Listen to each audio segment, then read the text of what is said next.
Hello and welcome to Library Connection. I'm Mandy Cantrell, Youth Services Director at the B.B. Comer Memorial Library here in Sylacauga.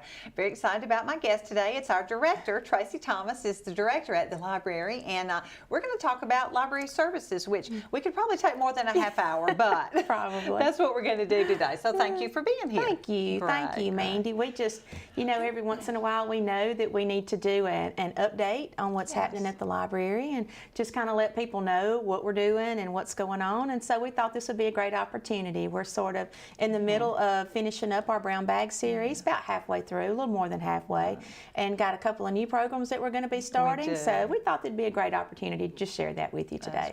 And we certainly appreciate TV 47 and all they do for us. Absolutely. We have, several different ways that we try to publicize what we do, and obviously through the TV station here is one of the best ways that we have, and we just appreciate everything they do. And we tried to figure it up one day. I think we're about 18 or 19 years into doing the Library Connection, and we've come a long way because we used to actually film at the library. When we first started, and I was laughing telling Dr. Spears one day, I remember the first time we filmed, we were upstairs in one of our meeting rooms, and we were sitting at a table, and there were three of us, and I sat in the middle, and when we went back and watched that footage again, it was just funny because it looked like I was watching a tennis match, and I just kept looking back and forth. And so we've come a long way, and we really, really appreciate TV 47 so much for helping us make this transition into doing things a little bit easier for you to watch. Yes, we do appreciate them. Well, right off the bat, let's talk about the Brown Bag series. We're right in the middle of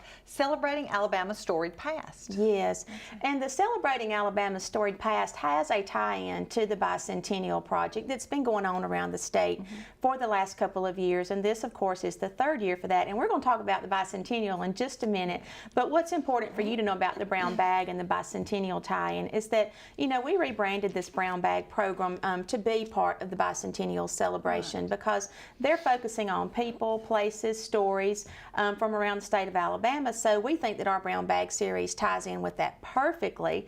And we have already had 5 of the programs in this series, and we have had 5 great programs. We've had a lot of good feedback. One of the most popular programs that we've had this time was the Talladega College Choir.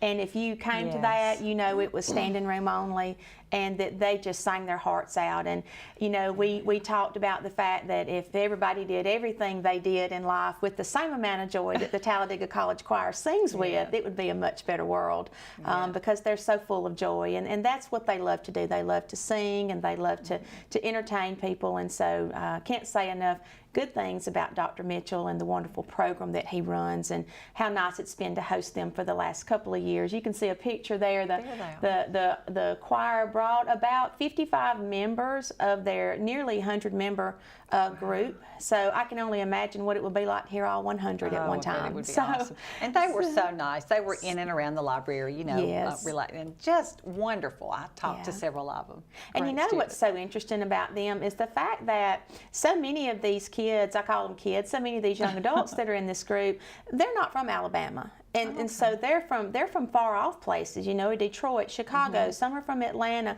And so this was so nice for us to be able to host them and to show them some really good Southern hospitality. And they're so grateful for that, but it's so nice to have the connection with them that we do now. So anyway, that's just a sample of one of the programs that's already passed, and if you didn't get to see it, I'm so sorry you missed it, but we do have 3 others, and maybe you can come take advantage of one of those. This coming Wednesday, on February the 20th, we have Dr. Catherine Braun.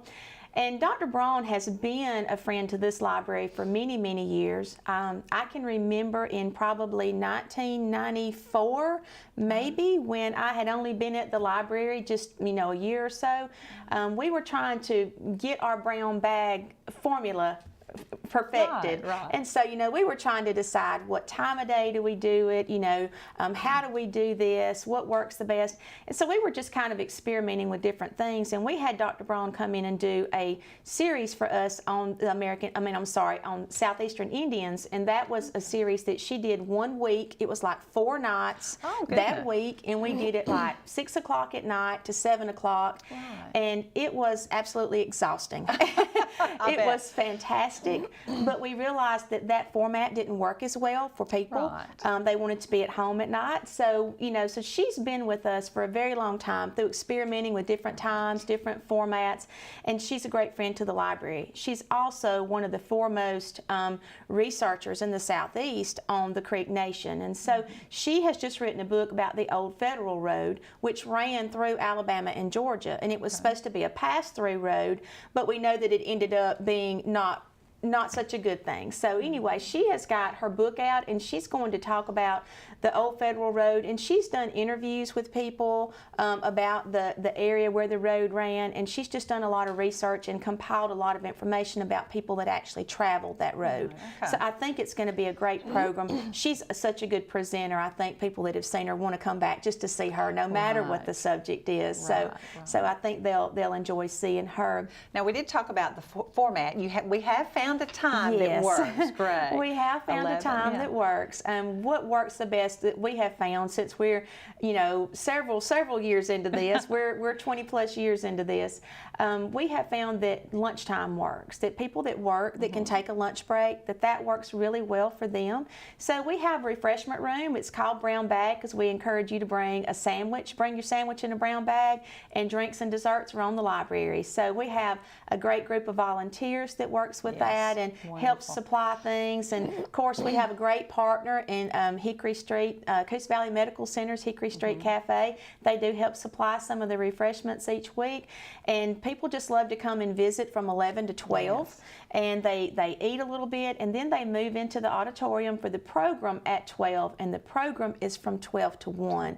And I have to say, a lot of our presenters that come, they come because they say your audience is so wonderful. We know when we come to Sylacauga, we're going to have a crowd. There's going to be a great group of people there. One presenter talked one time about going somewhere. It was pretty far off, and he got there. I think 3 people showed up, and we said, no, we don't do things like that. We send out probably about 1,000, close to 1,000 flyers, people that are on our mailing list, so that they know when the programs are. And I have to say another thing, it's not just the audience participation, it's also the fact that we have a great sponsor for this program, and that is South First Bank. And South First Bank has been sponsoring this. Randy Fields has done this for several years now, and usually either he or Chris Kramer comes and represents the bank at the programs, and so we are so grateful to them for giving us an opportunity to have programs of this caliber in Sylacauga, so people don't have to travel far off to get their enrichment.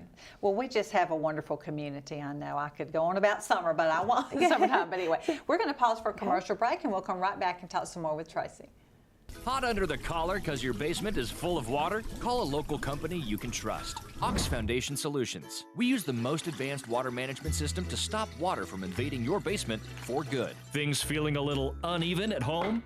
Ox Foundation Solutions will fix your uneven concrete sidewalk, driveway, or basement in no time. Ox Foundation Solutions has the best plan to keep your home safe. If you are experiencing any issues with your sidewalks, basement, crawl space, or foundation, get a free estimate from Ox Foundations.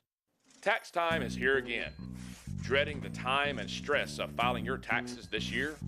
Let the trained professionals at King's Tax Service help you and to give you that peace of mind. Our dedicated team of experts will give you friendly and professional service this tax season and any time of the year. Also, ask about the refund anticipation loan. You may apply for up to $5,000. Don't let the deadline sneak up on you, and don't let filing taxes get you down. Come in and see us today at King's Tax Service. Coosa Valley Medical Center, one of the top 10 hospitals in Alabama, is also Sylacauga's largest employer. Services from the emergency room, to surgery, to cancer treatment, to post-stroke care. You won't believe what's right in your backyard. It's Coosa Valley Medical Center in Sylacauga. So, if you're sick in Alabama, choose one of the top 10 hospitals in Alabama. That is Coosa Valley Medical Center. Welcome back to Library Connection. Our director, Tracey Thomas, and I are talking about the Brown Bag series that we're right in the middle of now, celebrating Alabama's storied past. We're up to February 27th. Yes, and February the 27th, we'll have Dr. Wayne Flint. And if you know anything about Dr. Flint, he's another one of those, he's got credentials a mile long. He is just one of the foremost Southern historians and so well respected around the Southeast and around the country, as a matter of fact. And so Dr. Flint is going to be coming in. He is going to talk about Zora Neale Hurston.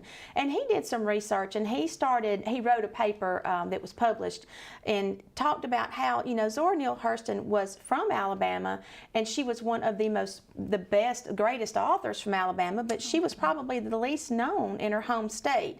And so he wanted to shine a light on her and just let people understand how wonderful she was and what she actually did for the African American literary renaissance. That, Alice Walker posthumously discovered a lot of Zora Neale Hurston's work and brought her to the forefront. And so he just felt like she had such stature in the literary world that he wanted to bring her to the forefront. And so we're excited to have him to come and talk and help us know more about Zora Neale Hurston. We've heard her name now that she has been made famous, but it'll be nice to hear the program and to know more about her and about her life. And again, Dr. Flint, Dr. Flint will come to Sylacauga whenever Dr. Shirley Spears calls him and asks him to come. So we're grateful for her too. I have to throw that in there, that she has chosen, because most people do know Dr. Spears was the library director for 33 years, and she has chosen to stay on involved with the library through the fundraising arm, which is the B.B. Comer Memorial Library Foundation. And so she does our fundraising along with the library, and she also continues to work with the Brown Bag Program, scheduling these performers. And so I got tickled last week because we had Dr. David Alsabrook, and if you've heard Dr. Alsabrook, you're aware that Dr. Alsabrook set up 3 presidential libraries. He did the Carter Library, he did the Clinton Library, and he did the Bush Senior Library. So he is just this, really, he's got so much experience. You love to listen to his stories when he and his wife, Miss Ellen, come to town. And so Dr. Spears was talking with him over lunch last week, and he said, Dr. Spears, if you want me to come back and do, for you a history on ancient bowling balls from Egypt, I will come do anything for you that you ask me to do. So it's nice to have people that know the quality of our program and know the effort we put into making this something great for the people in Sylacauga, not to have to travel too far away from home to get some good education and enrichment and entertainment. To learn something new. To Even learn if it's a something topic new. maybe you don't know that you want to know a lot about, but you always learn something new when you come. And that's a good point, because we've had people before look at the list and say, I don't know, that may not be, my cup of tea. But what we have found is that people, no doubt, when they come, they realize how good the programs are. Right. They learn something new, and they love to come no matter what the topic is. So, that's great. And well, then we have our last program on Wednesday, March the 6th. And if you've been to Brown Bag at all, we wrap up with Dolores Hydock, because she is a storyteller extraordinaire. She's just fantastic. And one of the things that we know is kids aren't the only ones that love a good story to be told to them. That's so true. So our Brown Bag crowd has always responded so well to her. She tells stories. You sit back for an hour and you listen to her tell a couple of stories, and you realize how relaxing it is to just sit and have a story told to you. And she has quite a following. She has groupies that come from all over the state of Alabama. And so her program is always really well attended. So if you're going to come, we suggest you come a little bit early to see Dolores Hydock. She is so good. And it's Taking Sides, a different look at the controversial life of an Alabama country music legend. And the funny thing about Dolores is we have no idea who this program will be about. She keeps it a secret because she feels like that helps her stories have more of an impact when she's telling them that day. So she even hides that from us. It's kind of like we know she's going to tell a joke, but we have no idea what the punchline is. And so she always keeps that secret even from us. So it's always, we're just as surprised as anybody else the day of her program. It'll be good. Whatever it is, it'll be great. Well, we're talking a lot about Alabama.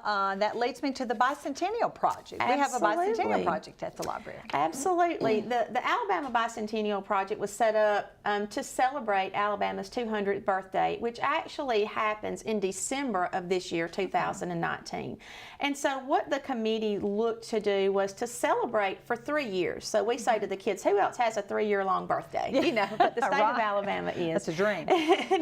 So they decided that each year they were going to focus on something different. One year it was people, 1 year it was places, 1 year it was stories. And so that's where we are now. So our year is going to be wrapping up up at the end of this year with the grand celebration. And so each community was allowed to form a local activities committee. And so our community formed a local activities committee. I'm co-chair along with Summer Ernest. Yeah. And so we're working with other organizations in the community to find out what activities are they doing that they would like to brand as bicentennial activities. Yeah. So what are you doing that's already doing that's celebrating Alabama, you know, and let's celebrate those along with this statewide birthday party that's taking place. So our local committee wrote a grant for the community to do oral history interviews. And we just realized that there's so much local history that's going by the wayside so fast before we can capture those stories and those memories that these wonderful people have. And so, of course, you know, one of the first great losses that we had was Virginia West. Yes. We were trying to get the project organized and had hoped to be able to interview her. And so, of course, we're continuing on to get the interviews rolling now, and we have a start date within a couple of weeks. Good. And our first interview was going to be Mr. Howard Ellington. And so, of course, Mr. Ellington has just recently passed away, so nothing has highlighted to us more the urgency of taking care of this project than losing two great people from our community. So what we're doing is we have an application, and our goal is to interview 30 people. If we get more, that's fantastic. Wonderful. But our goal is to do at least 30 by the end of the year. And we're working with the great students at Sylacauga High School that are the FBLA students and the journalism students, because they have got skills galore when it comes to videoing and editing. And so they're going to help us do these interviews. And we're going to edit those down into maybe a 3 to 5 minute package that's the highlight of what their raw footage contains. And then we're going to set up a database at the library for each of these people. And it was kind of like if you give a mouse a cookie, what we found was if you're going to do the oral history interview, then if those people have supporting photographs or documents or anything, you don't want to leave that on the table not captured too. You need a way to organize that, We've keep it got all to have together. a way, absolutely, to collect all this great information that's our local history, and we want that to be available for years to come. So I would encourage you, if you know somebody that you think would be a good candidate to interview for this, or if you yourself just wants to be interviewed because you've got a great story, then just contact the library. We've got a simple application form that we'll send you just to fill out and get back to us, so we can kind of put you in the queue and know, you know, at what point we're going to do your interview. So, well, great. We hope you'll do that. We're going to pause for another commercial break. Hot under the collar because your basement is full of water? Call a local company you can trust. Ox Foundation Solutions. We use the most advanced water management system to stop water from invading your basement for good. Things feeling a little uneven at home? Ox Foundation Solutions will fix your uneven concrete sidewalk, driveway, or basement in no time. Ox Foundation Solutions has the best plan to keep your home safe. If you are experiencing any issues with your sidewalks, basement, crawl space, or foundation, get a free estimate from Ox Foundations. Tax time is here again. Dreading the time and stress of filing your taxes this year? Let the trained professionals at King's Tax Service help you and to give you that peace of mind. Our dedicated team of experts will give you friendly and professional service this tax season and any time of the year. Also, ask about the refund anticipation loan. You may apply for up to $5,000. Don't let the deadline sneak up on you, and don't let filing taxes get you down. Come in and see us today at King's Tax Service. Coosa Valley Medical Center, one of the top 10 hospitals in Alabama, is also Sylacauga's largest employer. Services from the emergency room to surgery to cancer treatment to post-stroke care. You won't believe what's right in your backyard. It's Coosa Valley Medical Center in Sylacauga.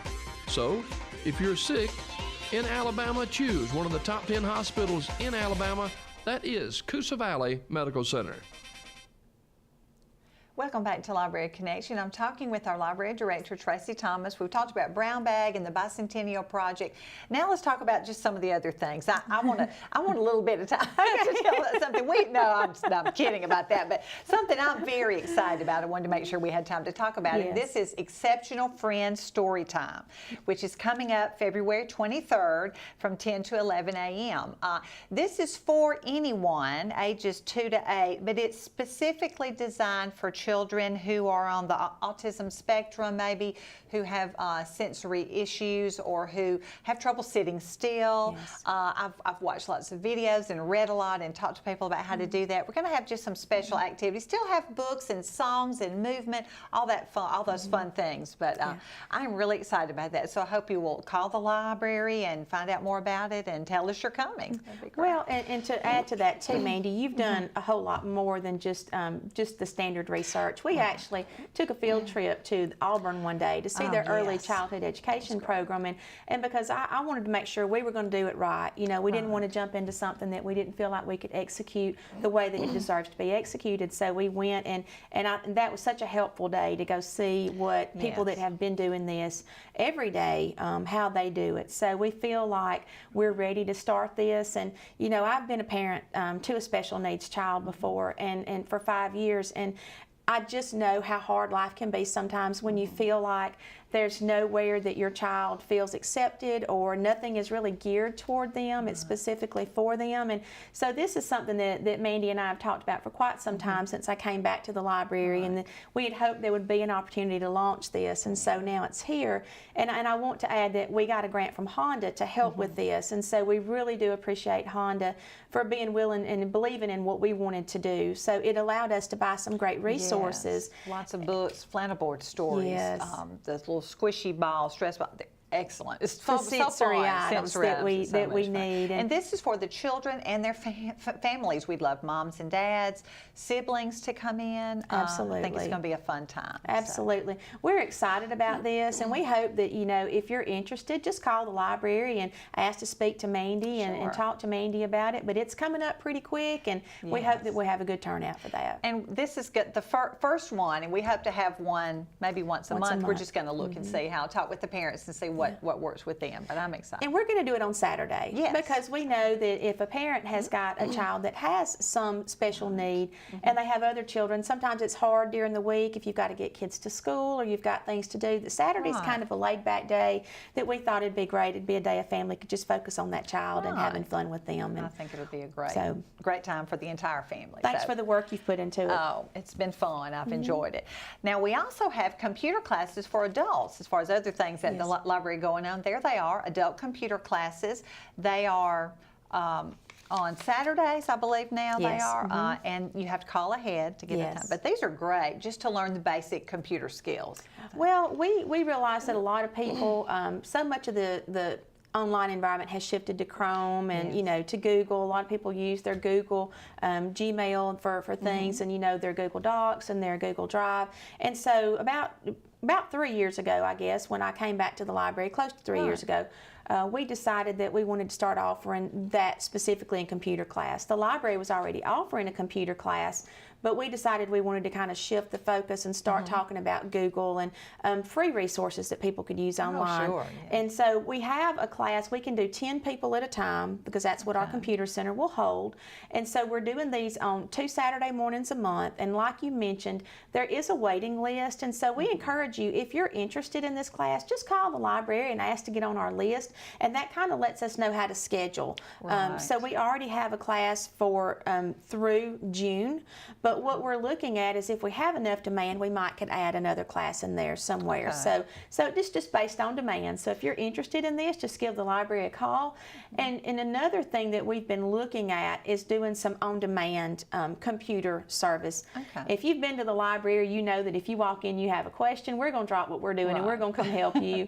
But we also realize that sometimes people need 30 minutes to sit with somebody Sure. and work a problem out, or hey, I don't understand how to get my email on my phone, or you know, I can't get your Libby app loaded on my iPad, some things like that. And so we are in the process of trying to figure out how to structure book a librarian. So Oh, good. that's something that we're excited about too, hoping that we can get that off the ground soon, where people could just request an appointment with the librarian in 30-minute increments, where somebody can sit with you and just focus on what your need is. Right, but if you're looking for like a series of classes, which Yes. is what our computer classes Yes. are, it's not just 1 hour, one day. It's one day talk about email, one day about pictures, maybe Absolutely. Facebook, things like that, just basic things. So many of the ladies and gentlemen that come out of the class walk by our desk and say, oh, I've learned so much today, I got to go home and practice. So that is a great service. It is a foundational And it's class. free. You do It's free, need to, absolutely if you're going to commit to it, you need to commit to the whole series, because you're going to learn a little bit each week, that you come, and it builds on each lesson. So we do encourage people that sign up for that to make an effort to attend all of them, so that you don't get, you miss something important right in the middle. Right. Well, another thing that I do children, but I also do outreach. I do a lot of outreach to senior centers, and we've just expanded that. So I've been to several new centers, and I have enjoyed that so much. Yes. It's been a lot of fun. And I have to say, Mandy works really, really hard with our outreach, and she has for many years. But we just know that through the last year or so, we've had a lot of requests for people who can't get out and come to the library, and that's our goal, is for everybody, this to be every person's library. And so we kind of restructured our staff a little bit so that we have extra help on Mondays, so Mandy can just kind of be free to cover her outreach schedule on Monday, which has given you the freedom to go out to some new places and visit some new places. And that's not just children's programming. Right. It's seniors in care, it's nursing homes, it's retirement centers. So we're really excited about this. It has been a lot of fun. I've enjoyed going.